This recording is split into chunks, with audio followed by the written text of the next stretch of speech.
Next, it's a lightweight title fight between Nate Diaz and James the Texecutioner Vick.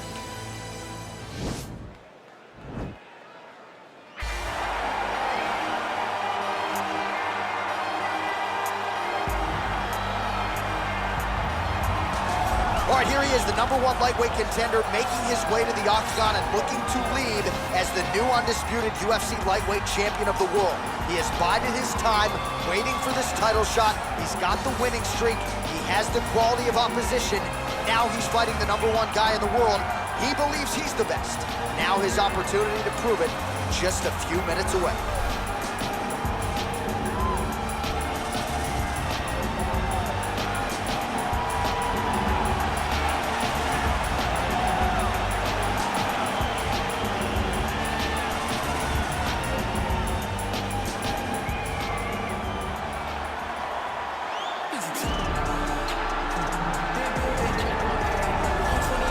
Well, in a division as talented as 155 pounds, it is absolutely remarkable what this man has accomplished. Here he is, folks, the reigning, defending, undisputed UFC lightweight champion of the world. Now, his goals far more lofty than that. The title defenses are starting to pile up, but he believes with this type of challenger that has some momentum with fight fans, if he can dust this guy here tonight, he can take his career to the next level and start to be mentioned with the GOATs, the Hall of Fame types. For now, he'll have to settle for UFC lightweight champion. We'll see how it goes for him tonight, Vegas.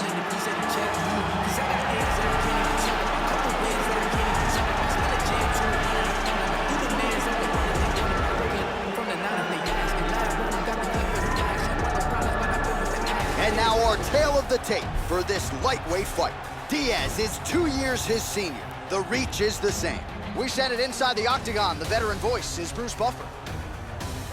Ladies and gentlemen, this is the main event of the evening. And when the action begins, our referee in charge of the octagon is Herb Dean. And now, this is the moment UFC fans around the world have been waiting for. Live from the T-Mobile Arena in Las Vegas. It's time! 5 rounds for the undisputed UFC Lightweight Championship of the World. Introducing first, fighting out of the blue corner.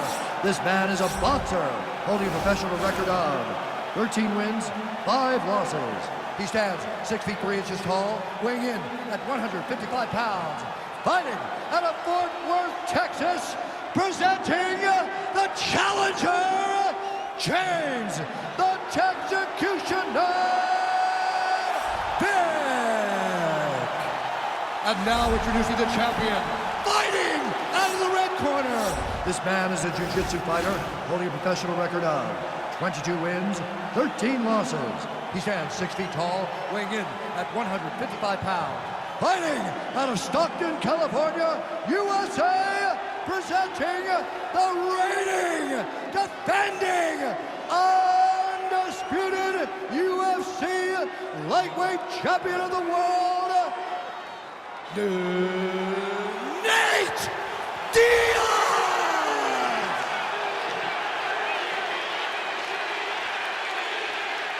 All right, this is for the championship. You've been getting your instructions in the dressing room. Protect yourself at all times. Follow my instructions. We will have a clean fight. Touch gloves, just make it official. They touch gloves, and we are underway. Ready.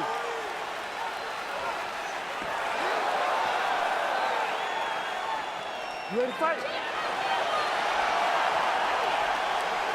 All right, so here we go with round 1. Seems to be a situation in which he wants to do everything in his power to keep this fight on the feet. He'd appear to have a lot of advantages at distance. We'll see if he can get it done tonight. Yes, he has all the advantages because we don't see many specialists anymore in the UFC.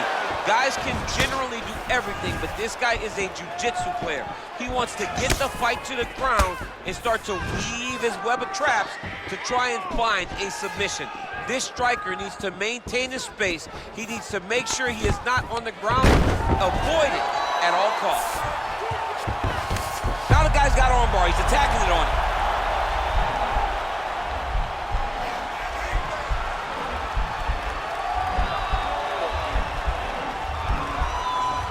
He's gonna attack armbar here.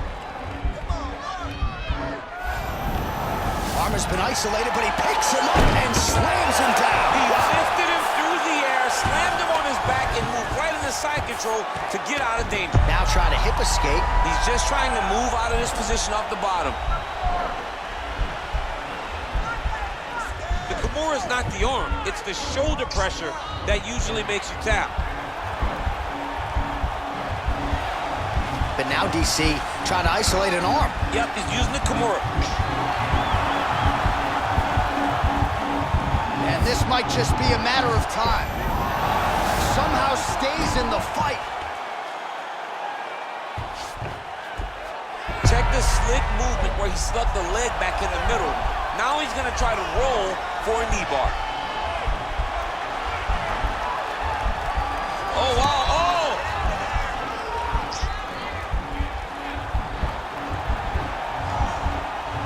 He might get a finish here. Oh, man, that was slick. And he's able to work his way back to his feet. Oh, overhand left, no good. All right, single collar tie now. Oh, how about the transition to the ankle pick? Now we will see where he goes from here. Got the ankle kick. Let's see how he advances from this position. Big punch lands over the top. How's he gonna follow this one? Vick's got the tie clinched. Let's see what he can do with it. Body shot now, but it's turned back by Diaz. His opponent's got him in the clinch. He needs to break away and get back to his range because he's taking punch after punch from this clinch position.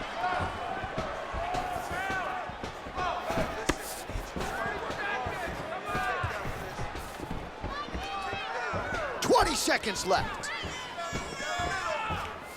Big, powerful punch lands. Now he gets back to range. Round 2 is next. The volume has waned a little bit.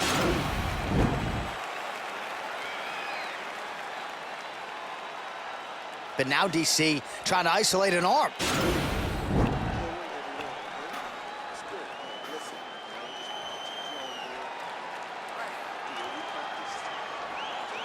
All right, so perhaps a little frustration creeping in as our next round gets underway. Very close to submitting his opponent in the previous round, but was unable to do so. Wasn't able to do it, but he was so very close. He just tried to put himself back in that position, and maybe this time he gets the finish he wants so badly. Look at him working and trying to shut the liver down.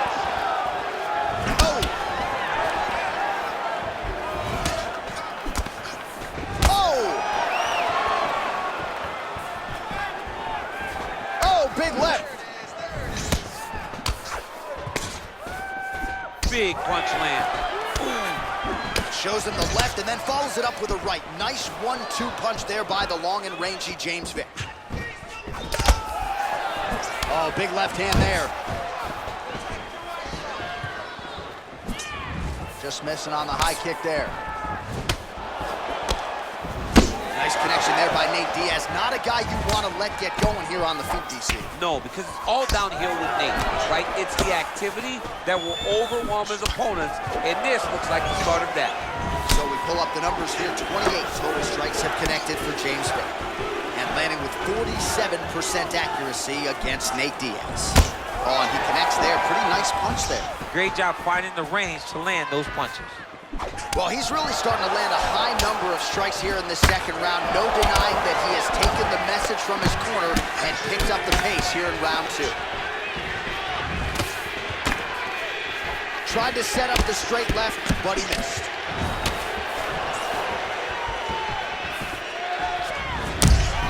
Well, looks as though his leg is hurt here. You can even see him limping a little bit. Oh, strong punch there by Vick.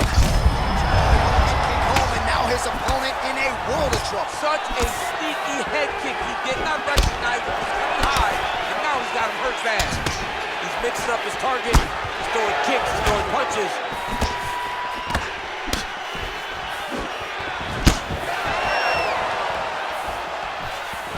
Nice leg kick lands. Oh, a huge inside leg kick for him. Missed with that attempt. Goes to the body there. Starting to do some really significant damage to the body here. Another strike lands there. Nice punch there. Oh, combination lands, and it seemed like almost every strike found the...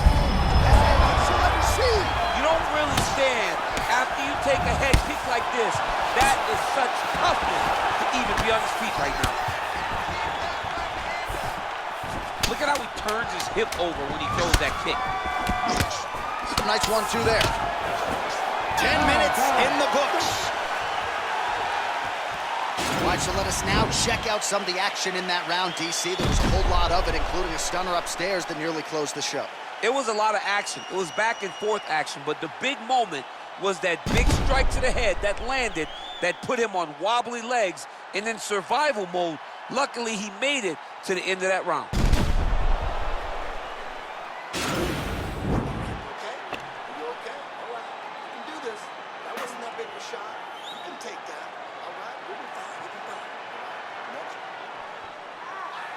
Ready to fight? Ready.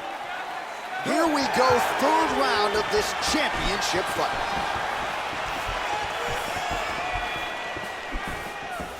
Well, just as he did in the previous round, continuing to land a high number of strikes here, and he hasn't really showed any signs. On the overhand, now he's hurt. That's one of those shots that if you take one of them, if you end the night, that will land right on the spot. Oh! Oh, he's hurt bad. He's hurt bad, John. He's got to press him. He's got to go chase that finish down now. Oh, big left hook there. Yeah, he's mixing it all up. Oh.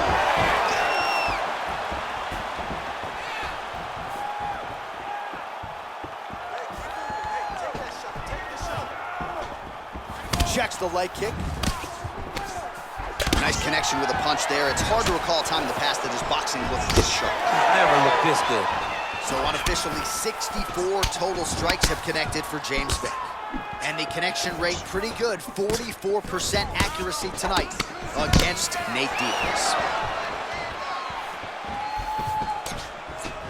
So he's really starting to put together some significant body shots here. These are gonna take their toll as this fight goes on.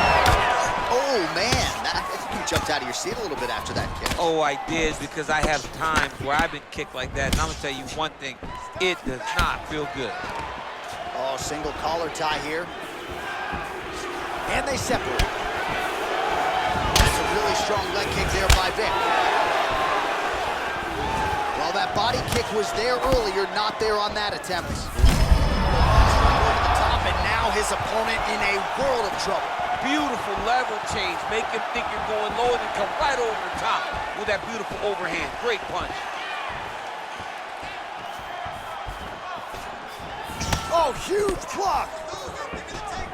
Well, he is really starting to apply a lot of pressure here down the stretch. Not as much offense earlier. Oh, he hurt. Great punch landed with so much power. The power shots have been there for James Vick. That knee hurt. Oh, that knockout leg. He tasted the knockout leg. Unbelievable. Just the way he drew it up as he gets the knockout victory here tonight. It's hard to land a strike more flush than he did right there, and I'm not even sure the opponent saw it coming. So he'll see the replay and probably shake his head, but ultimately this is a huge result and a huge win for that fighter here tonight. And there is the UFC lightweight champion proving tonight he can not just get it done, but get it done with style points as he gets the knockout to leave with the gold. Ladies and gentlemen, referee Herb Dean's called a stop to this contest at 3 minutes, 52 seconds of the third round, declaring the winner by knockout and still the undisputed UFC lightweight champion of the world, Nate Diaz. All right, so he defends the UFC UFC lightweight title tonight, and I think in so doing starts to close the gap on the pantheon of lightweight greats. A hugely successful defense tonight. Big moment for this man. Every time he goes into the octagon, the target is on his